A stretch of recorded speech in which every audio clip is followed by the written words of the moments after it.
Halo semuanya, balik lagi sama aku, Agnijan Sabita. Nah, kali ini aku akan ngebahas sedikit tentang cloud computing. Jadi, apa sih cloud computing ini? Cloud sendiri itu artinya awan, tapi awan yang dimaksud ini bukan awan yang awan di atas ya.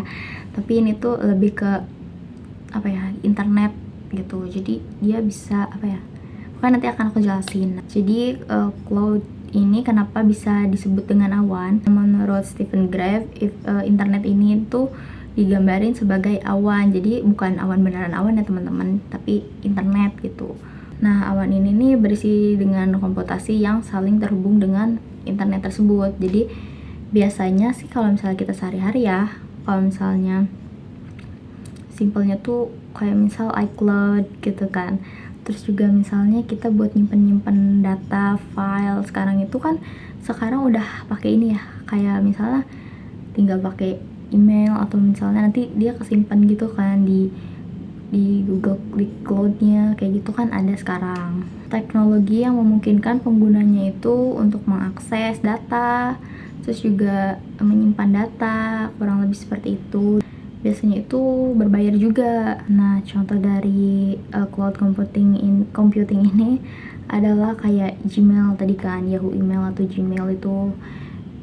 Jadi kita tinggal terhubung sama internet, nanti kita bisa nge-save data atau nanti kita bisa simpan datanya di email kayak di G Drive gitu juga kan termasuk ya. Terus kayak kita mau ya yang penting kehubung sama internet lah, pasti data kita tuh bisa kekirim, kita bisa saling email dan juga pastinya itu menyimpan data atau mengakses data ya teman-teman. Ada 3 jenis layanan cloud computing. Nah, yaitu ada yang pertama ada software as a service. Jadi aplikasi ya, kayak ya tadi yang aku bilang kayak Gmail atau Yahoo Email gitu. Terus juga kayak sosial media, kita asal kesambung sama internet pasti kita bisa diakses di mana aja, kapan aja dong. Yang kedua itu ada platform as a service, jadi kayak Amazon Web Service. Terus juga ada Windows Azure, Google App Engine. Yang ketiga ini ada infrastruktur as a service, jadi kayak storage atau memori, kayak buat ya storage itu buat penyimpanan ya. Yang ketiga ada infrastruktur as a service. Nah, itu tuh kayak kita dimanfaatkan buat kayak menyimpan, kayak tadi kan kayak menyimpan data, kayak lebih ke storage-nya, memorinya kayak gitu. Nah, kemudian ada penggunaan cloud computing. Nah, ini aku ada 3 ya yang bakal aku jelasin. Yang pertama itu adalah vBlock Infrastructure Package. Ini nih menggabungkan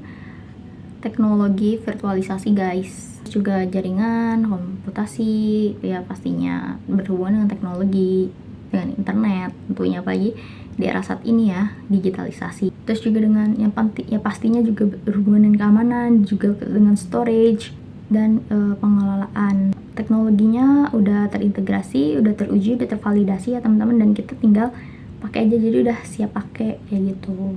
Jadi kita nggak perlu program-program yang gimana-gimana lagi. Nah, yang kedua ini ada IBM VM Control. Nah, IBM VM Control ini dikombinasikan dengan perangkat lunak IBM Tripoli. Responsnya lebih cepat terhadap bisnis ya, kebutuhan bisnis. Penggunaan sumber dayanya yang lebih efisien. Terus juga perusahaan dapat memonitor atau memantau, mempertahankan dan menyesuaikan tingkat layanan, memungkinkan juga sistemnya yang lebih pintar, memiliki kemampuan memindahkan beban kerja dan melakukan penyesuaian. Yang ketiga ini ada Windows Azure, dia menggunakan atau memanfaatkan cloud computing. Jadi yaitu kayak penyimpanan. Nah, aplikasinya sendiri ini dijalaninnya bukan sama perusahaan tapi sama center Microsoft.